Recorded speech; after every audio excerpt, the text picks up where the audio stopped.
Pemirsa, jangan lupa subscribe YouTube channel Official iNews dan nyalakan loncengnya. Hari kedua pemberlakuan larangan mudik, sejumlah pengendara diputarbalikkan di pos checkpoint Kalimalang, Bekasi. Tim kepolisian periksa warga yang akan mudik serta yang melanggar protokol kesehatan.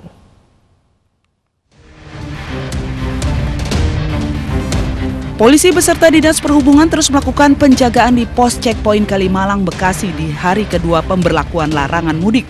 27 kendaraan roda 4 diputar balik karena terindikasi mudik. Namun untuk kendaraan roda 2 hingga kini belum ada terindikasi mudik dan diputar balikan. Jalur arteri Kalimalang Bekasi merupakan salah satu jalur yang sering dilewati pengendara roda 2 ataupun roda 4 yang hendak mudik menuju wilayah Jawa Barat hingga Jawa Timur melalui jalur Pantura.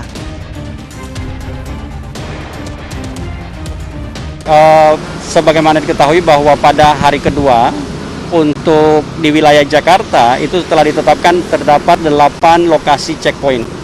Nah, sampai dengan pukul 6 tadi pagi kami juga tetap melakukan pengawasan terhadap pergerakan mudik yang ada di dalam wilayah Jakarta yang akan keluar. Dari hasil pengawasan sejak kemarin sampai dengan tadi pagi terdapat 19 kendaraan yang sudah diputar balikan karena memang mereka teridentifikasi akan melakukan perjalanan mudik. Dengan adanya larangan mudik oleh pemerintah diharapkan dapat menekan angka penyebaran COVID-19. Oleh karena itu, warga Jabodetabek diminta tetap merayakan hari Lebaran tanpa kembali ke kampung halaman. Dari Jakarta, Nadia Raisa, Nanda Gautama, Sigit Aryo, iNews melaporkan. Dan langsung saja kita lihat bagaimana pantauan penyekatan larangan mudik Lebaran. Sudah ada rekan kami Nadia Raisa di jalur Kalimalang, serta ada Kevin Pakan di Cikarang Barat. Saya akan ke Nadia terlebih dahulu. Nadia, sudah berapa kendaraan yang diminta putar balik hingga siang ini?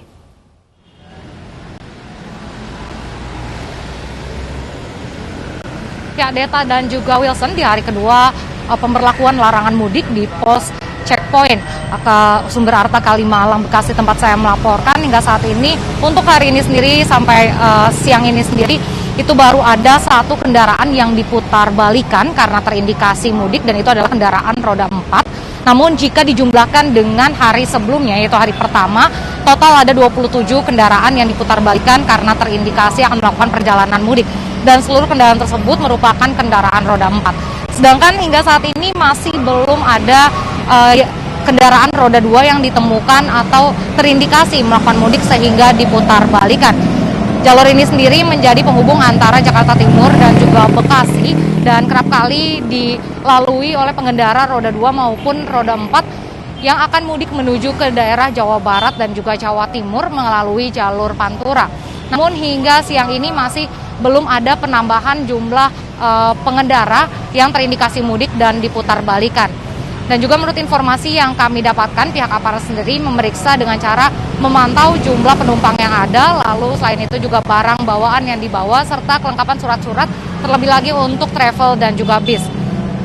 Selain dari penyekatan larangan mudik ini, pihak aparat juga memeriksa terkait dengan protokol kesehatan, sehingga para pengendara yang tidak mematuhi protokol kesehatan seperti tidak menggunakan masker atau menggunakan masker dengan cara yang tidak benar akan diminta berhenti, ditegur, dan juga diberikan masker secara gratis. Pos checkpoint ini sendiri beroperasi 24 jam dan dibagi menjadi 3 shift. Ya, Wilson, Deta, dan juga pemirsa, untuk mengetahui bagaimana situasi di titik penyekatan di Cikarang Barat, kita akan terhubung dengan rekan kami Kevin. Ya, Kevin.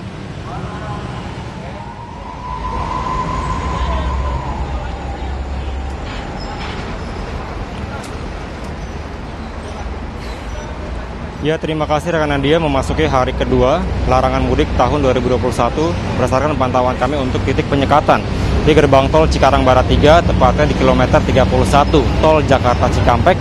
Untuk situasi terkini dapat kami lihat bahwa untuk penyekatan terpantau masih normal, masih terpantau kondusif, dan memang dari pagi hingga pada siang hari ini petugas gabungan dari TNI, Polri, Dinas Perhubungan dan juga Satpol PP terus melakukan proses penyekatan di tempat ini. Dan memang Wilson dan Deta dapat kami informasikan terkait teknis penyekatan, di mana petugas membagi menjadi 3 lajur, yang mana untuk lajur yang sisi paling kanan ini diperuntukkan untuk kendaraan barang atau kendaraan logistik, kemudian lajur tengah dan lajur paling kiri ini diperuntukkan bagi kendaraan roda 4 atau kendaraan-kendaraan yang akan dilakukan proses pemeriksaan. Dan juga tadi baru saja sekitar pukul 10.30 ini terdapat pejabat yang mendatangi atau melakukan proses pelaksanaan di titik ini, di mana adanya dari Dirjen Perhubungan Darat Kementerian Perhubungan, yakni Budi Setiadi, yang didampingi oleh Dirlantas Polda Metro Jaya, Kombes Pol Sambodo, yang mengatakan bahwa untuk proses penyekatan di hari kedua ini lebih terpantau teratur, lebih terpantau kondusif bila dibanding dari hari kemarin.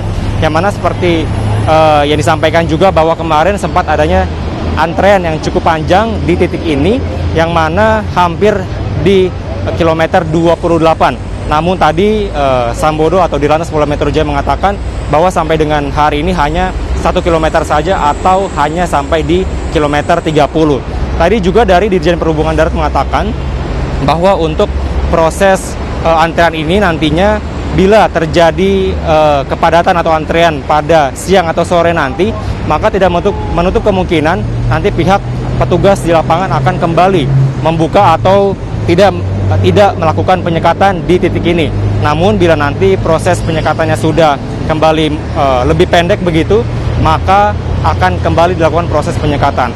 Wilson, dan pemirsa, dapat kami informasikan tadi kami melihat hal yang menarik, yang mana ada salah satu pengendara yang menolak untuk dilakukan pemeriksaan karena mereka menganggap bahwa sudah memiliki surat-surat yang diperlukan, di mana pengendara ini merupakan anggota pemerintahan juga. Namun tadi sempat juga cekcok begitu dengan kepolisian, namun pada akhirnya bisa kembali dilewati. Dan juga memang diharapkan bagi seluruh pengendara atau warga bisa menaati atau kooperatif begitu dalam proses penyekatan di sini, dan juga sebisa mungkin untuk tidak mudik karena untuk mencegah penyebaran COVID-19 di kampung halaman masing-masing. Beta Wilson. Kevin Pakan, Nadia Raisa, terima kasih atas laporan Anda. Selamat bertugas kembali.